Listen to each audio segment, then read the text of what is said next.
அன்புள்ள நேயர்கள் அனைவருக்கும் எனது பணிவான வணக்கங்களை தெரிவித்துக் கொள்கிறேன்.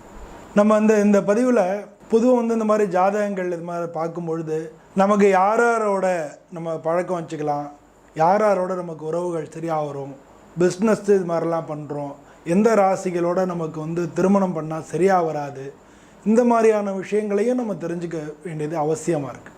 ஸோ அந்த மாதிரி பதிவுகள்லாம் நம்ம பார்க்க போகிறோம். இப்போ அதில் ரிஷபராசிக்கு எப்படி இருக்குன்னு பார்க்க போகிறோம். ரிஷபராசிக்காரங்க ஒரு காரியத்தை எப்போவுமே திட்டமிட்டு பண்ணுறவங்களா இருப்பாங்க. பிளான் பண்ணிவிட்டு அவசரப்படாமல் பிளான் பண்ணி நிதானமாக செய்கிறவங்களா இருப்பாங்க. அவங்க ஒரு முடிவு எடுத்துட்டாங்கன்னா அதுக்கப்புறம் பின்வாங்க மாட்டாங்க, யார் சொல்லையும் கேட்க மாட்டாங்க. இவங்க சொல்கிறதான் மற்றவங்க கேட்கணும் அப்படின்ற எண்ணம் அவங்கள்ட்ட இருக்கும். பொதுவாக இந்த ரிஷபராசிக்கு அதிபதி சுக்கிரன்றதுனால இவங்க பார்க்குறதுக்கு அழகாக இருப்பாங்க, கவர்ச்சியாக இருப்பாங்க, நல்லா எல்லார்ட்டையும் சிரித்த முகமாக இருப்பாங்க, எல்லார்ட்டையும் நல்லா சிரித்து பேசுகிறவங்களா இருப்பாங்க. இதில் கொஞ்சம் எல்லார்ட்டையும் நல்லா அந்த பேச்சு பழக்கமெல்லாம் எல்லோரையும் கவரக்கூடிய அளவில் இருக்கும். இவங்களுக்கு பொதுவாக நாவல் பழம் இருக்கு இல்லையா, அந்த கலரில் இவங்க ட்ரெஸ் போட்டுனாங்கன்னா நல்லாயிருக்கும். வெள்ளை கலர் வெற்றியை தரும். இவங்களுக்கு வெண்மை வெற்றியை தரும். இவங்களுக்கு பொதுவாக ரிஷபராசிக்காரங்க தலைமுடி கொஞ்சம் கம்மியாக இருக்கும். இனிப்பு இவங்களுக்கு ரொம்ப பிடிக்கும். இதெல்லாம் ரிஷபராசிக்கு பொதுவான குணமாக இருக்குது. இந்த ரிஷபராசிக்காரங்களை பொதுவாக எந்த காரியம் கொடுத்தாலும் கொடுக்கப்பட்ட காரியங்களை மிக நேர்த்தியாக ரொம்ப பிளான்டாக சூப்பராக முடித்து கொடுக்குறதுல வல்லவங்களாக இருப்பாங்க. இப்படிப்பட்ட இந்த ரிஷபராசிக்காரங்களுக்கு இந்த ராசியை இந்த ராசி அதிபதி சுக்கிரன் இருக்கார்ல, இவங்களை சேர்ந்த துலா ராசிக்காரங்களோட இவங்களுக்கு சரியாக ஒத்து போகாது. அதே மாதிரி தனுசு ராசிக்காரங்களோட இவங்களுக்கு சரியாக ஒத்து போகாது. இந்த ரெண்டு ராசிக்காரங்கள்டையும் உங்களை கவனமாக இருக்க வேண்டியது அவசியம். துலா ராசி அப்படின்றவங்களும் ஒரு தராசு மாதிரி அவங்க எதையுமே நேர்மையாக வெளிப்படையாக பேசுகிறவங்களா இருப்பாங்க. அவங்கள்ட்ட நம்ம பழக்கங்கள் வச்சுக்கும்போது நமக்கு அடிக்கடி வாக்குவாதங்களும் பிரச்சனைகளும் வரும். அதே மாதிரி அவங்க எல்லாருக்கும் நேரம் உங்களை பற்றி பேசி அது உங்களுக்குள்ள பெரிய சண்டையாக மாறுறதுக்கு வாய்ப்புகள் இருக்குது. அதே மாதிரி நீங்கள் எப்போவுமே நீங்கள் சொல்கிற சொல்களை தான் மற்றவங்க கேட்கணும் அப்படின்னு நினைப்பீங்க. இதை துளாராசிக்காரங்களும் கேட்க மாட்டாங்க. அதே மாதிரி தனுசு ராசிக்காரங்களும் கேட்க மாட்டாங்க. தனுசு ராசிக்கு அதிபதி குரு பகவான், உங்கள் ராசிக்கு அதிபதி சுக்கிரன். இப்போ சுக்கிரன்ற அசுர குரு, தனுசு ராசிக்கு அதிபதி அந்த குருன்றது தேவகுரு, பிரகஸ்பதி அப்படிங்கிற தேவகுரு. ஸோ இதனால் உங்களுடைய நீங்கள் ஆடம்பரமாக பண்ணுறீங்க அப்படின்றது அவங்களுக்கு பிடிக்காது. நீங்கள் ஒரு விஷயத்தை ரொம்ப பிளான் பண்ணி பண்ணும்போது அவங்க வேறு பிளான் சொல்லுவாங்க. அப்போ அந்த மாதிரி நிறையா கான்ஃப்ளிக்ஸ் உண்டாகும். கான்ஃப்ளிக்ஸ் மட்டும் இல்லை, நீங்கள் உங்களுடைய பின்னால் பார்ட்னர்ஷிப்பில் ஆச்சு பண்ணி பின்னால் அது பெரிய பிரச்சனைகளுக்கு உண்டாகும், பிரிவினைகளுக்கு உண்டாகும். அதனால் பிரிவினை பண்ணும்போது பெரிய லாஸை நீங்கள் சந்திக்க வேண்டி வரும், மிகப்பெரிய இழப்புகளை நீங்கள் சந்திக்க வேண்டி வரும். ஸோ அதனால் உங்களுடைய பேசிக்கலான கேரக்டர் தன்மைகளுக்கு உங்களுக்கு துளாராசிக்காரங்க ஒத்து வராது. இன்னொன்று, துளாராசிக்காரங்க நீங்கள் செய்யக்கூடிய காரியங்களுக்கெல்லாம் இடைஞ்சலாக இருப்பாங்க. அவங்க நீங்கள் செய்யலான்னு சொன்னால் வேணான்னு சொல்லுவாங்க, இப்படி செய்யலான்னு சொல்லுவாங்க. ஸோ அந்த மாதிரி விஷயங்கள் உங்களுக்கு ஒத்து வராது. அதே மாதிரி 4 பேருக்கு தெரியக்கூடாதுன்னு நீங்கள் நினைக்கிற விஷயங்களை அவங்க 4 பேருக்கு நேராக சொல்லுவாங்க, அதுவும் உங்களுக்கு சரி வராது.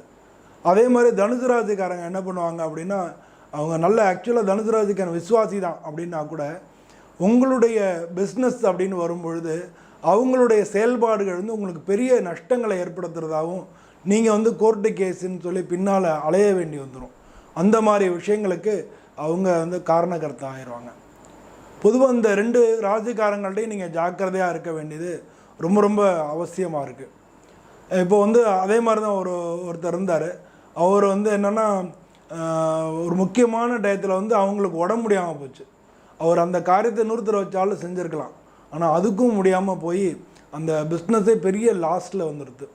அதே மாதிரி உங்களுக்கு துளாராசிக்காரங்க உங்களுக்கு தெரியாமல் கடன்லாம் வாங்கி இல்லை நீங்கள் வாங்குகிற கடனை பற்றி வெளியில் சொல்லி, இல்லை நீங்கள் கடன் வாங்க போகிற விஷயங்களுக்கு அவங்களே எதிர்ப்பாக நின்று பல சந்தர்ப்பங்களில் உங்களுக்கு எதிராக மாறிடுவாங்க. அதே மாதிரி தனுசு ராசிக்காரங்க உங்களை பற்றி போட்டு கொடுத்துருவாங்க மற்றவங்கள்ட்ட இவங்கள்ட்ட இது பண்ணால் அது மாதிரி ஆகிடும் அப்படின்னு சொல்லி மற்றவங்கள்ட்ட போட்டு கொடுத்துருவாங்க. ஸோ அதனால் ரிஷபராசிக்காரங்களுக்கும் துலா ராசிக்காரங்களுக்கும் ஒத்து வராது. அது மாதிரி ரிஷபராசிக்காரங்களுக்கும் தனுசு ராசிக்காரங்களுக்கும் ஒத்து வராது. இவங்களை வந்து நம்ம பொதுவாக அவாய்ட் பண்ணி நம்மளுடைய காரியங்கள் எல்லாத்தையும் நம்ம செஞ்சோம்னா நமக்கு வாழ்க்கையில் வந்து பல விஷயங்கள் நல்லபடியாக நடக்கும். இந்த ரிஷபராசியில் வந்து 3 நட்சத்திரங்கள் இருக்குது. கிருத்திகை நட்சத்திரம் 2, 3, 4 பாதங்கள். அதே மாதிரி மிருகசீர்ஷ நட்சத்திரம் இருக்குது. ரோகிணி நட்சத்திரம் முழுமையாக இருக்குது. அது மாதிரி மிருகசீர்ஷ நட்சத்திரத்தினுடைய 1, 2 பாதங்கள். இதெல்லாம் வந்து இந்த ரிஷபராசியில் இருக்குது. இதில் கிருத்திகை நட்சத்திரக்காரங்களுக்கு வந்து பார்த்திங்கன்னா ஒரு வகையில் வந்து தனுசு ராசிக்காரங்க ஒத்து போயிடுவாங்க எப்பயான ஒரு வகையில். அதே மாதிரி ரோகிணி நட்சத்திரக்காரங்களுக்கு தனுசு ராசிக்காரங்க ஒத்து போயிடுவாங்க. ஆனால் இந்த மிருகசீர்ஷ நட்சத்திரக்காரங்களுக்கும் தனுசு ராசிக்காரங்களும் அவ்வளோவா ஒத்து வராது. ரோகிணி நட்சத்திரம் கூட வந்து அவங்க பேசுகிறது இவங்களுக்கு வாய் சண்டையெல்லாம் வந்துடும். ஸோ அது மாதிரியான ஒரு சில விஷயங்கள்லாம் சந்திக்க வேண்டி வந்துடும். ஸோ அதனால் இது மட்டும் இல்லை, இது பொதுவாக வந்து ஜென்ரலாக வந்து ஒரு ரிஷபராசின்னு எடுத்துட்டோன்னா அந்த ராசியில் இருக்கக்கூடிய அந்த அந்த பலன் இவங்களுக்கு 6, 8 இவங்கள வந்து நேரம் 6ஆம் இடமா இருக்குது. 6ன்றது எதிர்ப்புகள், தடைகள், ருணரோகம், அதாவது நோய்கள், கடன், இதை பற்றி சொல்கிறது. ஸோ இந்த மாதிரியான விஷயங்கள் வந்து இந்த 6ஆம் பாவம் சொல்கிறது. அந்த 6ஆம் பாவத்துக்கு அதிபதி உங்களுக்கு ஒத்து வராது. இன்னொன்று மறைவு ஸ்தானம் 8ஆம் பாவம். 8ஆம் தனுசு ராசிக்காரங்க உங்களுக்கு தெரியாமல் வந்து ஒரு சில காரியங்களை பண்ணி அது உங்களுக்கு பெரிய இடைஞ்சலாக வந்து நின்றோம். பல விதத்தில் கோர்ட்டு கேஸு, அவமானங்கள். 8ஆம் இடம் வந்து அவமானத்தையும் குறிக்கிறது. ஸோ அந்த மாதிரியான விஷயங்கள்லாம் அவங்களால நம்ம அவமானப்பட வேண்டி வந்துடும். ஸோ பொதுவாக வந்து இந்த ரிஷபராசிக்காரங்களுக்கும் துலா ராசிக்காரங்களுக்கும் அது மாதிரி ரிஷபராசிக்காரங்களுக்கும் தனுசு ராசிக்காரங்களுக்கும் அவ்வளோவா வந்து ஒத்து வராது. இவங்கள்ட்ட நீங்கள் ஜாக்கிரதையாக இருந்தீங்கன்னா உங்களுடைய லைஃப் வந்து நல்லபடியாக இருக்கும். உங்களுடைய பிஸ்னஸ் போக்குவரத்துலாம் நல்லபடியாக இருக்கும்.